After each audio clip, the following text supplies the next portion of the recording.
no Hilário estão aprendendo a respeito dos vários tipos de mediunidade. Né? Nós estamos falando atualmente da psicofonia inconsciente. Psicofonia é a mediunidade de incorporação.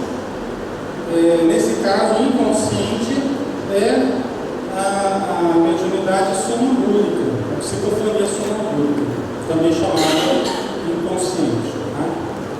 Nós estamos observando o trabalho da médium Celina, que é a médium que tem melhores condições no grupo para atender os espíritos com maior dificuldade. A gente viu um espírito que estava em uma condição bem complicada, né? Uma vibração muito pesada, parecia uma lama assim, mal cheirosa. O André Luiz até ficou preocupado porque os espíritos amigos colocaram essa entidade junto à Celina, que era a médium mais delicada, vamos dizer assim, de maior luz.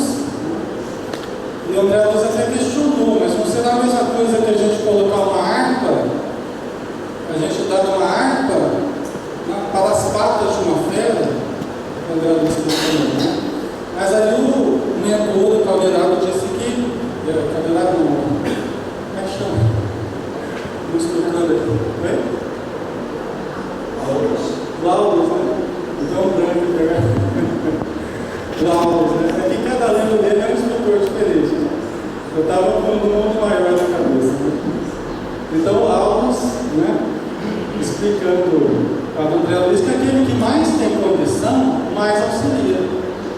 Aquele que mais tem condição, mais auxilia. Então, a Celina, com mais luz, ela poderia ajudar mais, com maior segurança, inclusive. Né?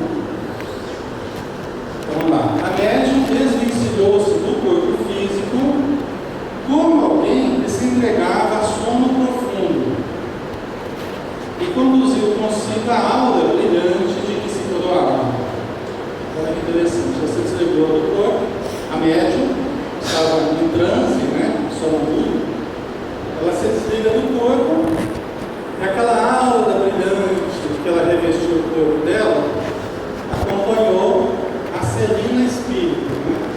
Quando eles viram deslocado do corpo. Fitando o desesperado visitante com simpatia, abrindo os braços e auxiliando-o a senhorear o veículo físico, então em sombra. Olha que interessante. Então ela fora do corpo, eles viram ela abrir os braços como uma mãe que vem cá, meu filho, atendendo o espírito que viria se comunicar, aquele espírito naquela condição que estava. Né? Ele abriu os braços recebendo, né, aquele espírito, auxiliando ele a senhorear-se do seu corpo físico. Ela estava ajudando, como se fosse uma enfermeira ali, uma mãezinha ajudando a vestir uma roupa, vamos dizer assim. O filho a vestir uma roupa. Então estava ajudando ele a se assenhorear do corpo físico dela.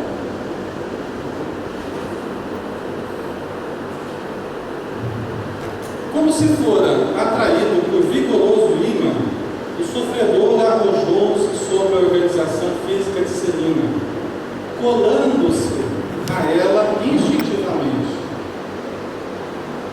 Olha que interessante, né? Como se fosse atraído por um imã. Foi atraído, na verdade, a vontade da Celina. A vontade do médium é a vontade determinante na comunicação. Inclusive, quem mantém a comunicação é o médium. Quem mantém a relação com o espírito é o médium. O espírito envia uma onda, o médium capta essa onda, né, se liga mais ao espírito e ele mantém a comunicação. Tá?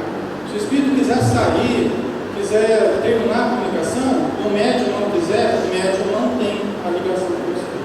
A vontade dele é a vontade determinante, deve ser a vontade determinante na comunicação. Tá? O espírito pode até falar assim, eu vou embora aqui, eu vou embora, tá? Mas o médium não deixa. Porque a vontade dele envolve o espírito e do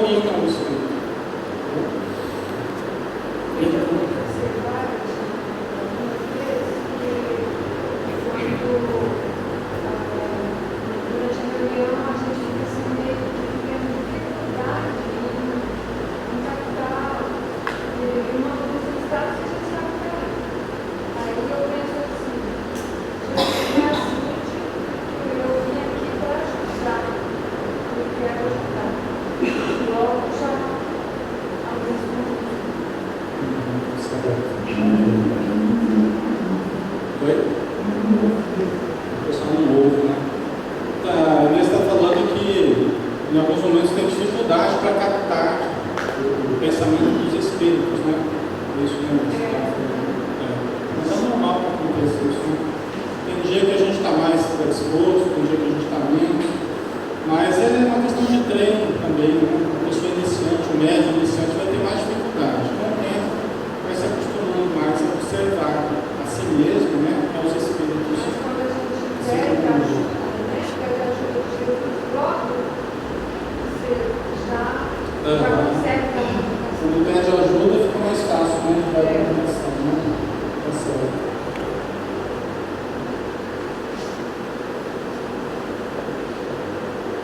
Ok. Vamos lá. Então, ele foi atraído como o vigoroso ímã. O sofredor arrojou-se sobre a organização física de Celina, colando-se a ela instintivamente. Auxiliado por uma entidade, ele sentou-se com dificuldade, afigurando São André Luiz intensivamente ligado ao cérebro mediúnico. Né? Então, assim, ele se assenhoreia do corpo físico, da médium.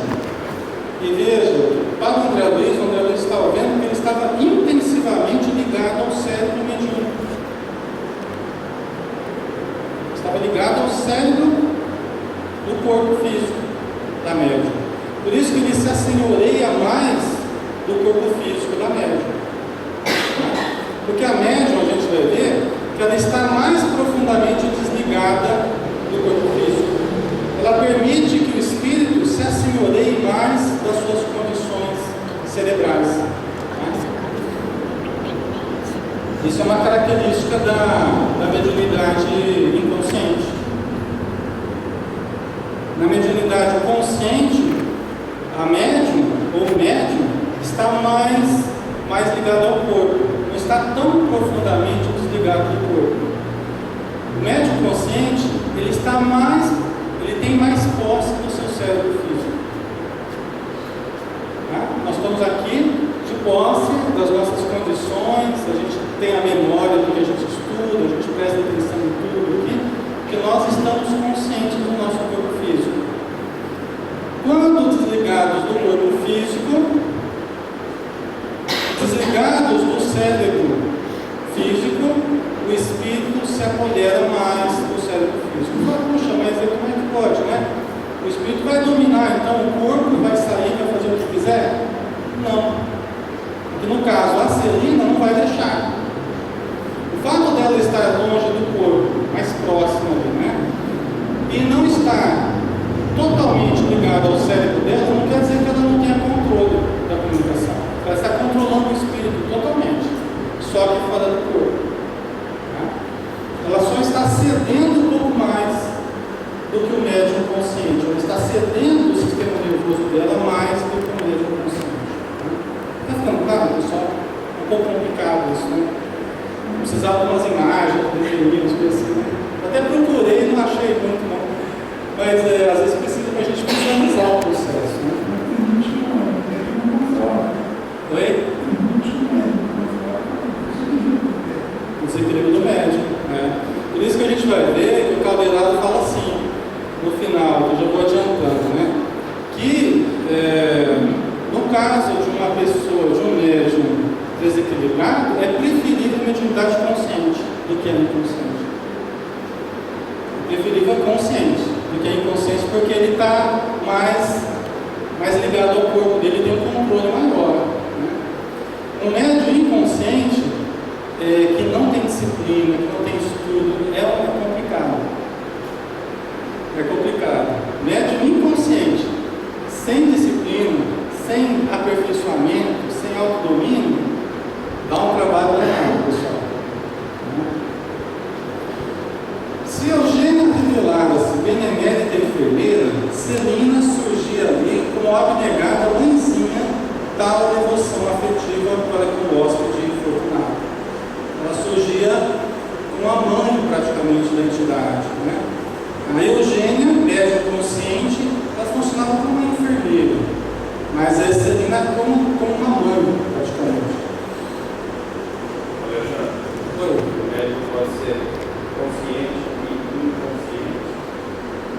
ele pode ser semiconsciente ou semi-inconsciente, né? Ele pode começar, inclusive, como médium consciente e se tornando mais inconsciente com o tempo. Pode acontecer, depende das características da mediunidade que a pessoa traz. A gente vai conhecendo ao longo do tempo, tá? E ele pode começar mais inconsciente e se tornar mais consciente durante o processo, o treinamento, o aperfeiçoamento. Então, não é uma coisa que a pessoa chega e a gente já sabe como vai ser. Nós vamos conhecer a mediunidade com o tempo. Tem médiuns, por exemplo, que ficam nesse meio termo. Eles lembram alguma coisa da comunicação, uma coisa que eles falaram, mas não lembram tudo. Tem médiuns conscientes que lembram de parte da comunicação. Aí você fala, você falou tal coisa, já não lembro. Né? Então você vê que não estava totalmente consciente. Então é uma gradação que a gente usa esses termos assim didaticamente para separar um do outro, mas não é tão assim. Varia muito e depende do momento também. Tá?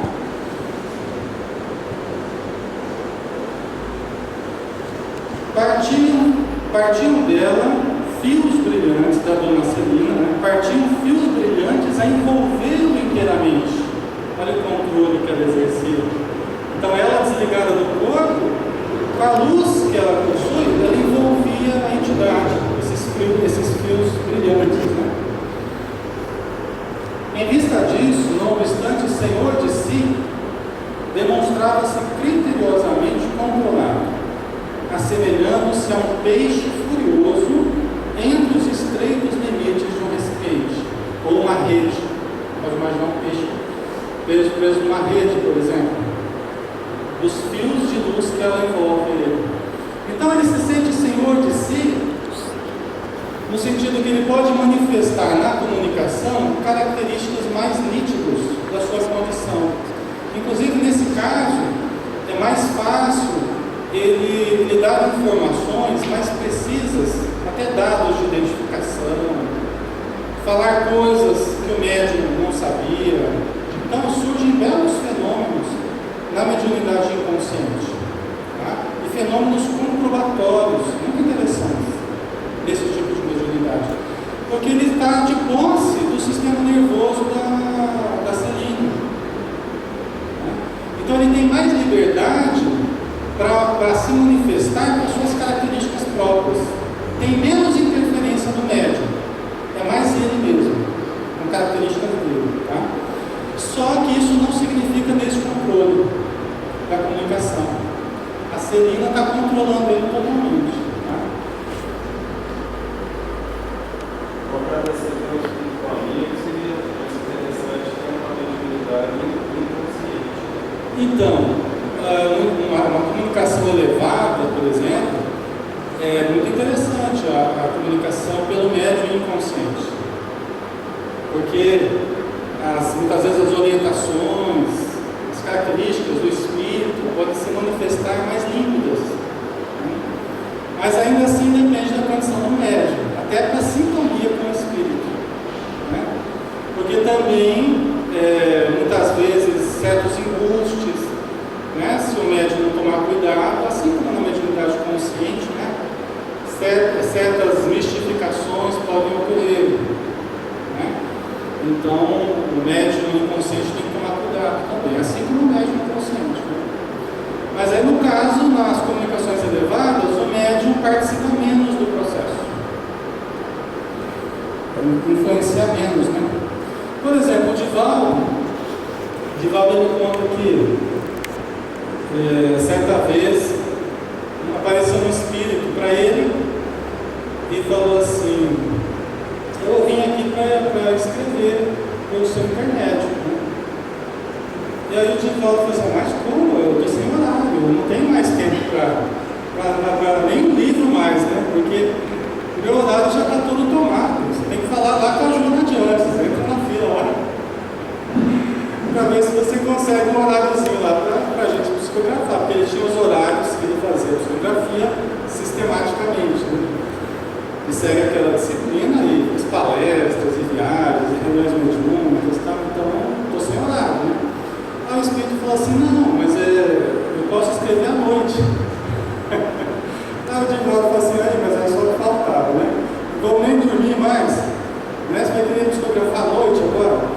O Espírito falou, não, você deixa os papéis ali do lado da cama e eu vou escrevendo. E você dorme, né? E eu vou escrevendo. E o Divaldo não gostou muito da ideia, né?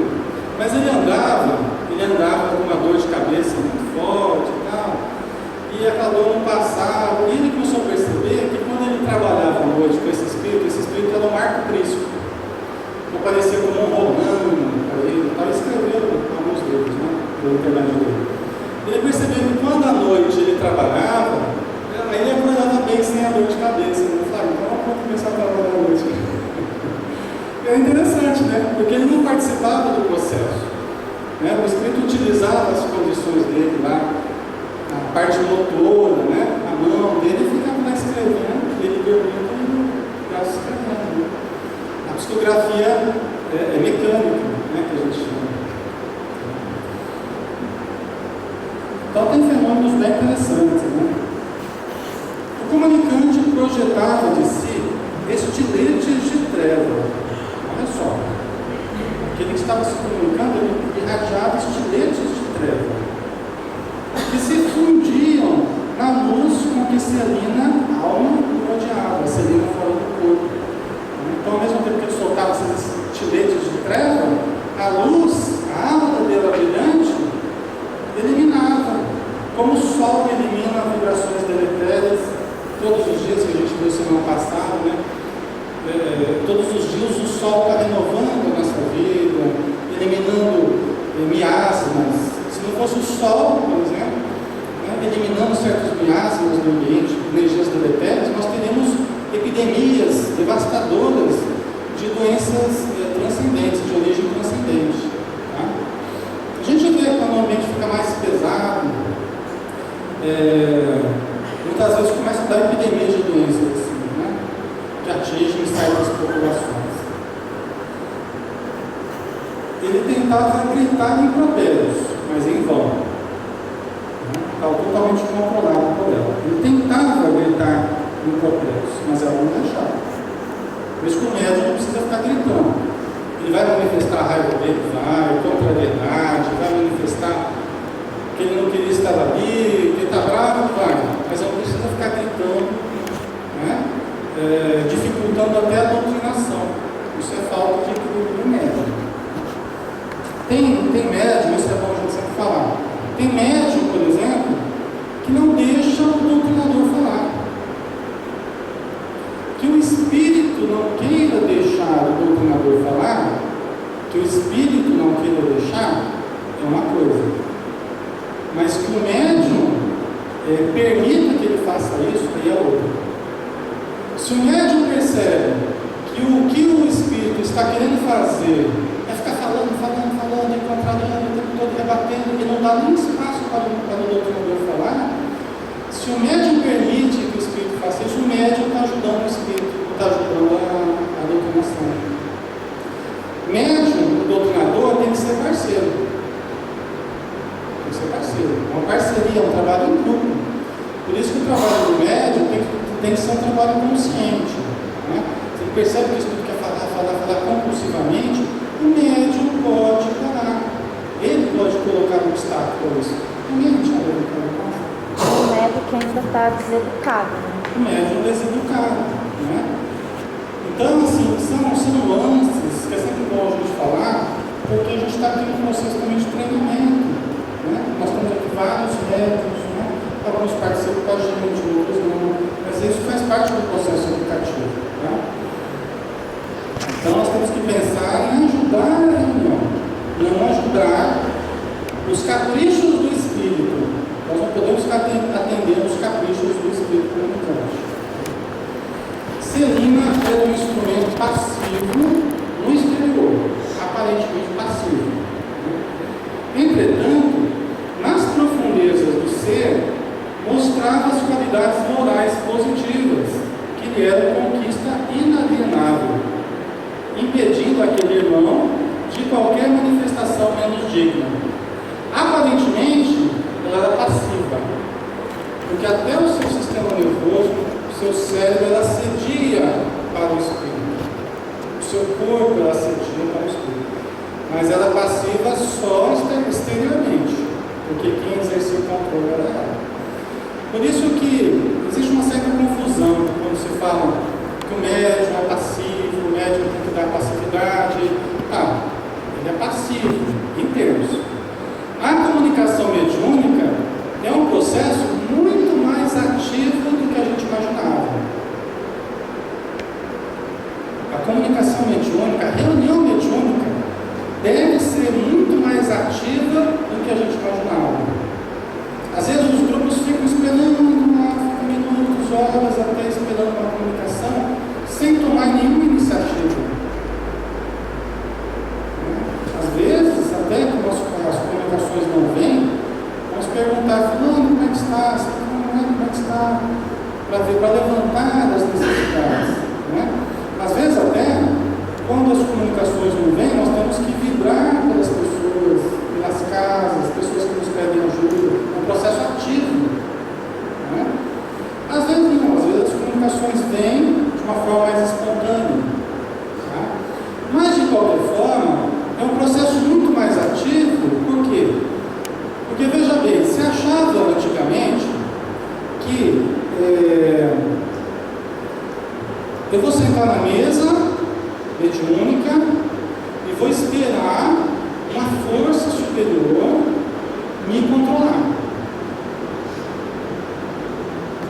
Havia essa cultura, até hoje ainda há essa cultura. Acha-se que a mediunidade é uma coisa assim, que vai cair sobre a gente, o Espírito vai nos tomar assim, e vai começar a comunicação. Né? Olha, gente, muita gente perde anos, décadas esperando que isso aconteça. Não vai acontecer. Não vai acontecer. Isso aconteceria nos casos de mediunidade inconsciente. Poderia vir a acontecer nos casos de mediunidade inconsciente. Agora, sabe qual que é a proporção de médiuns inconscientes e médiuns conscientes? Levanta a mão aqui, quantos são médiuns conscientes? Quantos trabalham com a mediunidade conscientemente? Pode levantar, já faz minha mão. Agora levanta a mão, quem é médium inconsciente? Tem gente que está coçando a coçar, não dá, né? A proporção é essa. Às vezes, 2, 3 grupos mediúnicos se encontram um médium inconsciente. Às vezes até mais, às vezes em 4 grupos mediúnicos se encontram um médium inconsciente. É raro o médium inconsciente.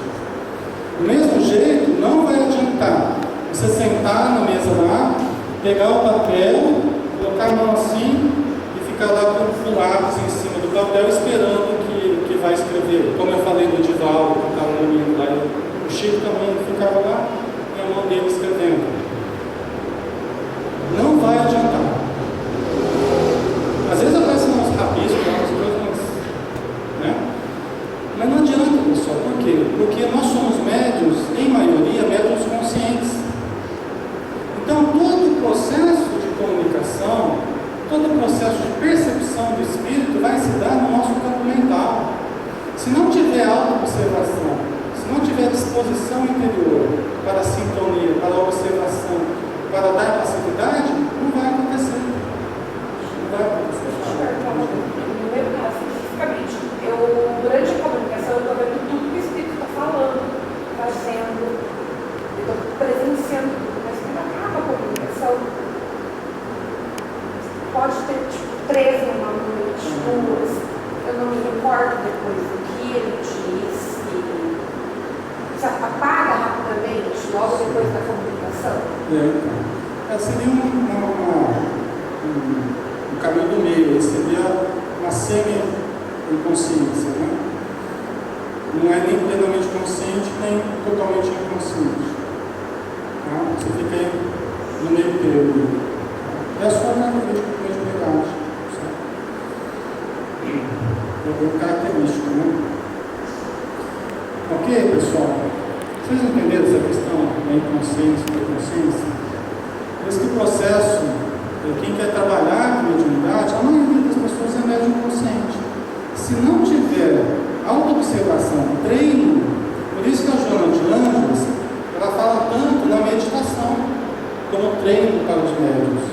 Porque a meditação, você começa a aprender a observar a sua mente, a observar os seus pensamentos, a distinguir o seu mundo interior daqueles pensamentos que vêm de fora. Por quê? Porque se nós não nos conhecemos e nós não nos auto-percebemos, como é que nós vamos perceber quando vem alguma coisa de fora, quando é estranho a nós? Então a meditação ajuda a gente a distinguir melhor o que vem externo e o que nós vivemos internamente. O Espírito começou mencionando o seu nome, José Maria, enfileirando outros nomes com o evidente intuito de mostrar a importância sobre sua origem. Que é um espírito infeliz, desequilibrado e que estava preso ainda numa condição de realce social que ele viveu na Terra. E irritadíssimo, amontoava reclamações, deitava reprimendas e revoltava-se, exasperado. A gente não pode esperar outra coisa de um espírito que estava nessa condição, normal. Mas André notou que ele não usava palavras semelhantes às que proferia antes. Então André percebeu que como ele chegou, o que ele falava em espírito desligado da médium, não eram as mesmas palavras que ele usava quando ele estava incorporado. Aí a gente vê o médium funcionando como um filtro. Ele filtra. Você pode manifestar contrariedade, raiva, tal, tudo que o espírito está manifestando, em termos de sentimento, de emoção. Só que você expressa isso de uma forma diferente. Você fala traduzindo, aí é o médium, que é a condição do médium. Mas como é que faz então? Porque o médium está senhoreando o cérebro, o espírito está senhoreando o cérebro do médium. Como é que faz então? Como é que vai ser o controle? A gente já viu que a médium está controlando o espírito. Mas ele não vai encontrar no material nervoso dela senão aquilo que ela cultiva no dia a dia. Aquilo, olha a educação mediúnica, que é importante. Até quando ela está fora do corpo e cede o seu aparelho nervoso, o espírito só vai encontrar no aparelho nervoso dela, na memória recente dela e tudo mais, aquilo que ela cultiva no dia a dia. Então, se ela cultiva oração, evangelho, caridade, meditação, paz, o espírito não vai encontrar no material que ele tem à disposição para usar, ele não vai encontrar material que ele quer. O que ele quer? Ele quer encontrar palavrão, ele quer desequilíbrio, ele quer encontrar descontrole que ela não fornece. O médium é como se fosse uma máquina de escrever. E o espírito é o que vai digitar uma mensagem, vai bater uma mensagem. Estou falando da máquina de escrever e pensando no computador. Tanto faz aqui, né? As condições do médium, o que o médium vai oferecer, são as teclas para o espírito usar. Quais teclas ele tem para usar? Isso serve tanto para as comunicações elevadas quanto para as comunicações de necessitados. Quais teclas eu ofereço para ele usar? Quais recursos eu ofereço? Se é um espírito elevado, eu devo oferecer o maior número de recursos possíveis, porque aí vai facilitar a comunicação. Às vezes o espírito culpa até, ele precisa de vocabulário, ele precisa de condições mais aprimoradas. Se eu forneço essas condições, ele vai poder dar belas comunicações. Mas se eu forneço condições negativas, os espíritos infelizes também terão condição de descontrole, de disciplina. Fala, Cláudio. Seria assim, talvez a tradução do pensamento do espírito e a às vezes pode ter outra língua. Também. Por exemplo, Uma máquina de escrever assim, um tradutor. fenômenos de xenoglossia, por exemplo, que você falar em outra língua. É mais fácil na mediunidade inconsciente. O espírito ele se assenhoreia das condições nervosas do médium e pode falar em outra língua. Ninguém vai entender nada, né? Se for uma língua desconhecida. Mas é mais provável na mediunidade inconsciente. Agora, de qualquer forma, se o médium for treinado, principalmente na mediunidade consciente, ele for treinado a captar a ideia antes da língua, porque antes da linguagem vem a ideia. Nós temos a ideia nós temos um pensamento que nós queremos comunicar algo, mas a linguagem, ela reveste essa ideia conforme os fatores culturais de cada povo, né? Se o médium for treinado a observar antes da linguagem a ideia que o espírito quer captar, ele pode manifestar na sua própria língua, traduzindo o pensamento do espírito, entendeu? Sem que ele precise falar numa outra língua, aí ninguém entende nada, o outro não entende nada. Então ele capta a ideia, né, que é o que você tinha falado, né?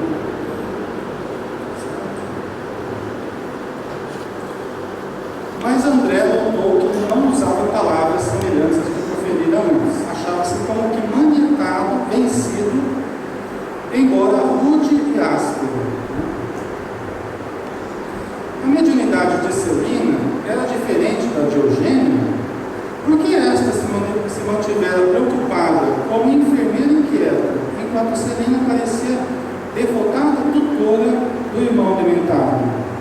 Porque numa se vira a expectação atormentada, e na outra a serena confiança. Né? Vocês estão questionando algo. Né? Qual é a diferença das duas? Por que uma age como enfermeira e a outra age como mãe? Uma está com expectativa preocupada e a outra está serena, tranquila. Serena confiança. Né? O assistente informou então que Celina é sonâmbula perfeita. A psicofonia, em seu caso, se processa sem necessidade de ligação da corrente nervosa do cérebro mediúnico à mente do hóspede que o ocupa. Tá? Então, aqui no caso, não está havendo a ligação mental da Celina com o seu cérebro físico, dando passagem para o pensamento do espírito. Não está havendo essa junção do pensamento da Celina no seu cérebro e juntando com o pensamento do espírito. Não há essa necessidade. Lembre-se que ela se desligou do corpo, se desligou do seu cérebro, tá? Não totalmente, mas ela está muito mais desligada do cérebro dela, e ela está cedendo para que o espírito utilize o seu cérebro como um aparelho. Está cedendo um aparelho para o espírito usar. Por isso que ela não registra, no cérebro dela, ela não registra as informações que passam por lá. Se ela estivesse ocupando o seu cérebro, mediunidade consciente, e estivesse assimilando o pensamento do espírito, ela se lembraria. Mas ela não está ocupando o cérebro dela, ela está cedendo para o espírito. Por isso que a gente vê os casos de amnésia, quando ela retorna para o corpo físico, ela não tem aquela experiência registrada no cérebro dela, como uma experiência dela. Ela não tem essa experiência registrada no cérebro dela. Fala, que parte do cérebro, especificamente, poderia ser mais ativado assim, no processo mediúnico? Seria a glândula pineal mesmo? tem várias áreas, né? Tem várias áreas. O hipocampo, a glândula pineal. Aí depende até o que o espírito utiliza na hora, né? Tem o Nubor Facu, que é um neurologista lá de São Paulo, da Associação Médica Espírita de São Paulo. Ele fez um estudo bem interessante a respeito das áreas envolvidas no processo mediúnico. Tá?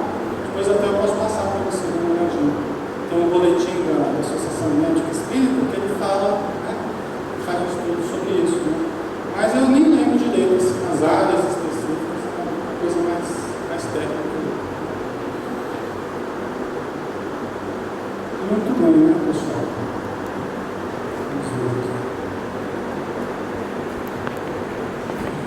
A espontaneidade dela é tamanha na acessão de seus recursos que não tem qualquer dificuldade para desligar-se de maneira automática do campo sensório, perdendo provisoriamente o contato com os centros motores da vida cerebral. Então, ela perde o contato, ela se desliga do corpo perfeitamente, placidamente, se desliga do corpo, e ela perde o contato com os centros motores, córtex motor, as áreas do córtex e outras áreas também interiores do cérebro. Tá? Ela perde o contato com essas áreas. Pessoal, como é que funciona isso? À noite, por exemplo, quando nós vamos dormir, nós fazemos isso. Nós fazemos isso. Tá? É um processo semelhante aqui ao que acontece com a mediunidade sonambúlica. Nós nos desligamos do nosso corpo físico. Tá? E aí o que acontece? Quando nós estamos no estágio intermediário entre a consciência do corpo físico, você está meio sonolento ainda, né? Isso a gente sente mais quando a gente está voltando para o corpo físico. Então vamos pensar quando a gente está voltando, no final da noite e tal, a gente está voltando. Aí nós começamos já a acordar, ou seja, a consciência que estava fora do corpo, ela já começa a se aproximar do sistema nervoso, a tomar posse do sistema nervoso. Então a gente começa a ter a impressão já que estamos no nosso corpo, só que você tenta mexer os braços, não consegue, tenta mexer a perna, não consegue. Ou então quando a gente acorda um pesadelo, assim, você está correndo, aí você acorda assim, assustado, você tenta gritar e não sai nada. Já aconteceu com vocês?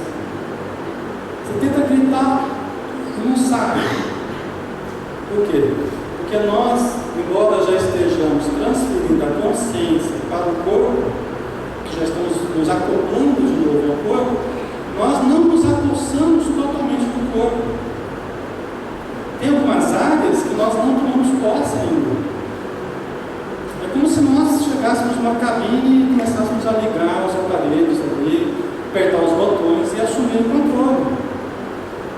Se nós não assumimos o controle ainda, nós podemos até sentir que já estamos no corpo, mas não conseguimos movimentar nem falar, né? Fica no estágio meio letárgico. Então é mais ou menos o que acontece aqui. Tá?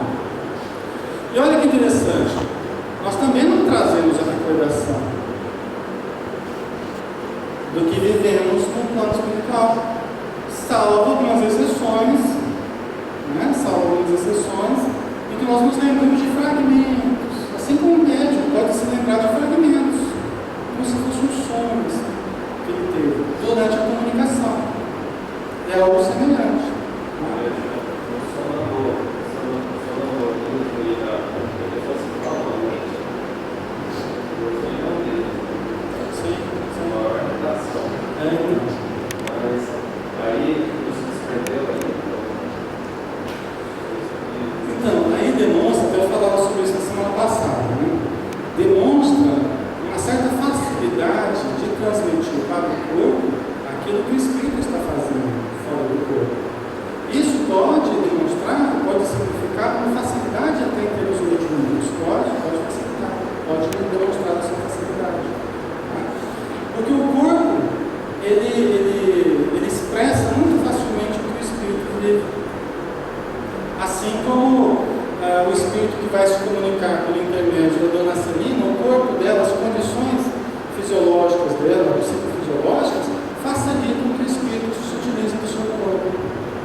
Já está mudando espiritual. Mas ele narrava jogos de futebol. Fulano, passa, narrava o gol. Tem gente que chega até a sentar na cama, meio que levantar, né? E falando, só pra dormir. Diz que ele era assim, sentado assim, começava a narrar jogo. Às vezes chegava até a levantar, ia pro banheiro, e o pessoal tinha que ficar meio preocupado assim. Então acontecem uns fenômenos interessantes nesse campo.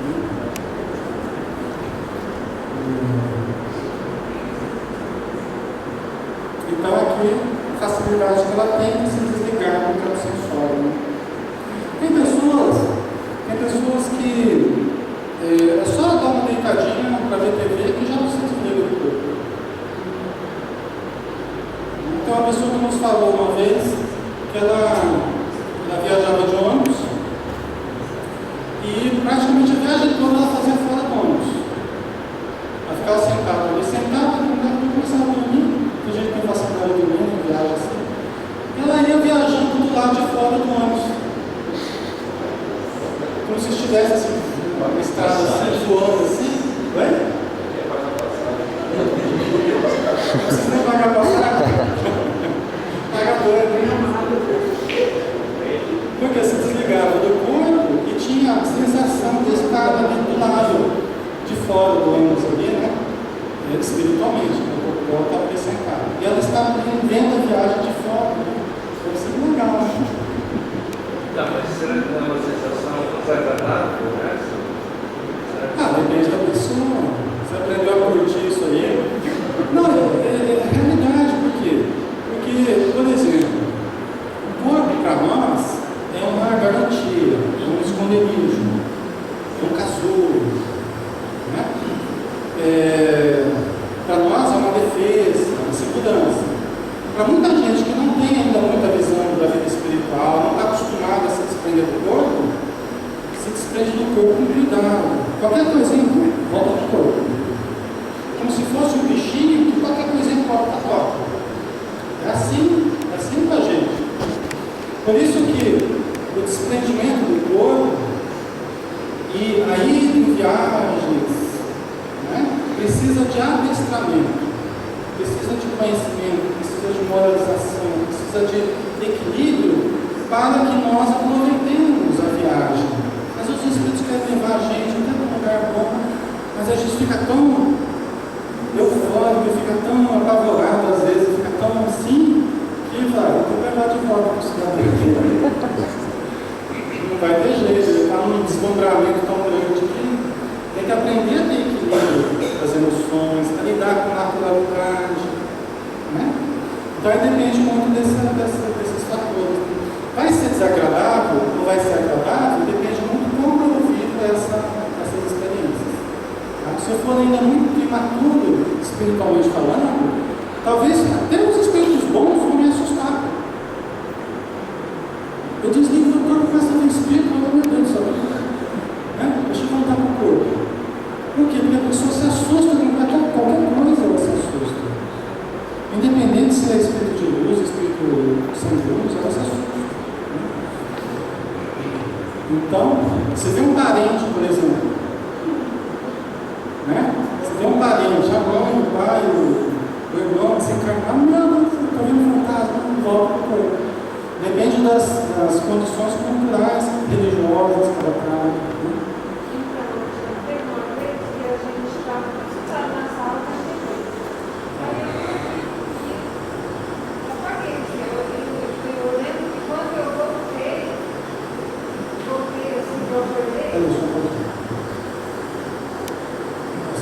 Né?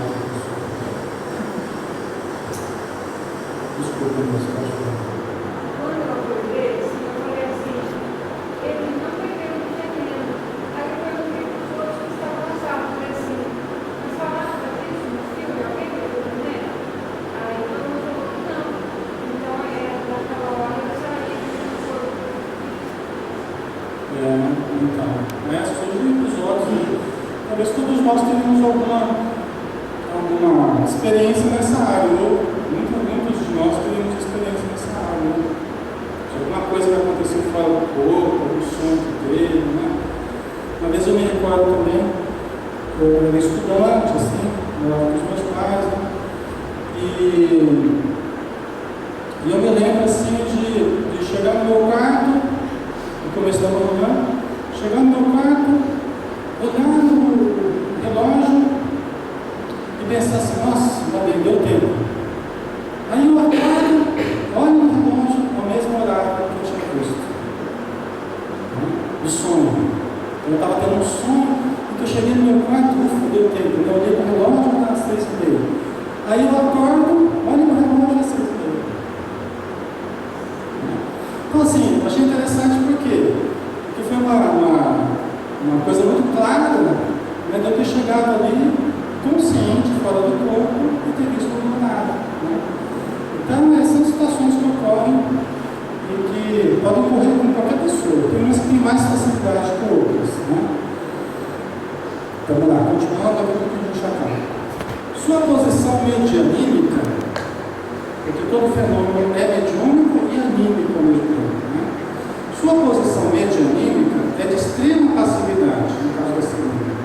Por isso mesmo, revela-se o comunicante mais seguro de si, na exteriorização da própria personalidade, aqui citou o Alves. Inclusive, essa coisa de dar o nome, ele deu o nome José Maria, né? Ele deu o nome. Isso na mediunidade consciente é muito mais difícil.